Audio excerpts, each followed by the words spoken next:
Thank you, Mr. Chairman, and thanks everyone for being here today. I do believe it's absolutely necessary and critical that strong digital trade provisions also be included in any NAFTA modernization to better reflect the realities of the economy today, including issues that are related to the digital economy.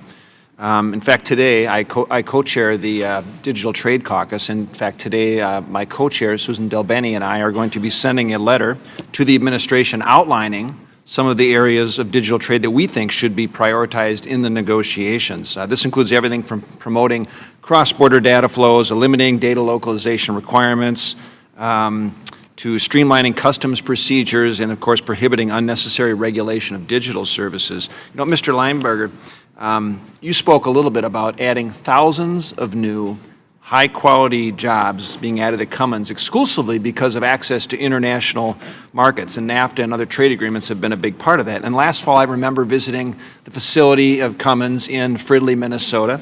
Had a chance to visit with some of the 1,200 employees that are there, seeing the power generators, seeing the exports that are going right out the door to other markets.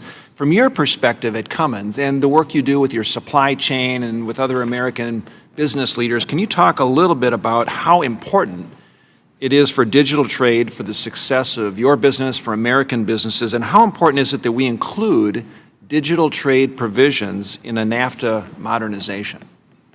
Thank you for the question, Congressman. I would just say that in today's economy, digital is a critical element in every business. All of us in business in whatever field are having more and more information and digital-related activities, and so that is just part of the economy. To not have it in a trade agreement is just ignoring where the economy has gone. So we definitely have to have it there.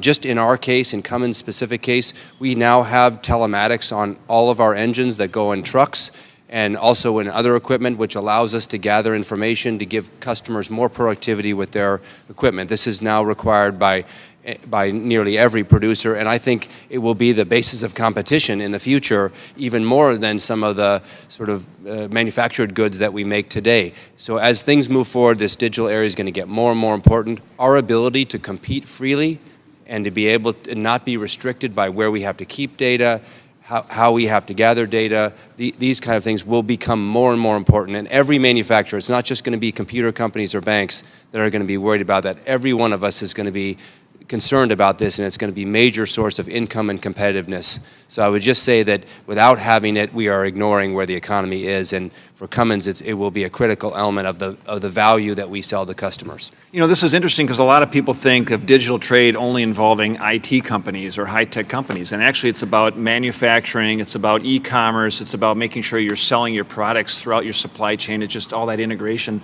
Mr. Rotzenmeier, maybe any other thoughts or feedback on the same topic?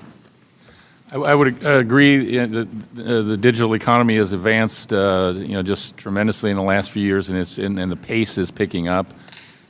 It's important to us in terms of safety, security, efficiency of border crossing. I would say more importantly, it's important to our customers in terms of being able to track and trace and have information that allows their supply chains to operate at an optimal level. But just going back, and again, the Chairman's question about efficiency of border crossing, we're working on some, I think, very important and potentially breakthrough initiatives at the border to improve the way trains cross. I mentioned earlier, if you look at the nature of our business, we handle large bulk commodities. Opportunities like refined products are going to require a more efficient border crossing process. And it's a lot easier to change processes and use technology to enhance capacity to allow for larger U.S. exports of products like gasoline and diesel than to build new bridges. Bridges are very, very expensive and very hard to get permits and to build. So changing the processes that we currently use to move trains across the border is going to be necessary to take advantage of the export opportunities that we see in our business and we see for the country. Thank you, Mr. Chairman. Thank you, Mr. Chairman, and also thanks for the other panel for sticking around. I'll start with Ms. Bliss. You mentioned earlier that we've had a consistent trade surplus in the area of services, both with Mexico and with Canada. And there's widespread agreement, I think, from folks here that we do need to modernize NAFTA or have a chapter now on e-commerce and digital trade and have that be added. Can you just talk a little bit more about what the consequences would be for your members or for service providers if digital trade provisions were not included in a modernized NAFTA? Thank you, Congressman. I think they would be adverse. And for one thing, let me just say that I think my members, and I know a large part of the business community, not just the tech sector, believe that NAFTA really presents an opportunity to create a real template and a very high standard set of disciplines with respect to e-commerce and digital trade. So if that opportunity is missed, I think the consequences are beyond just NAFTA, but more broadly, because certainly the topic of digital trade and e-commerce is being discussed in a number of forums and a number of trade agreements with respect to the EU and Japan. There was a decision to kick the can down the road, and so there won't be any disciplines in that agreement. There's a lot of discussion in the WTO among developing countries and others, some who are strongly resisting a strong standard in that area. So I think just point one I would make is it would be a tremendous missed opportunity to not set high standards. Two, I think has been previously discussed, the extent of restrictions on data flows and data localization in particular are unfortunately increasing globally. And they have not been as significant a problem with respect to Canada and Mexico, more so for Canada than in Mexico.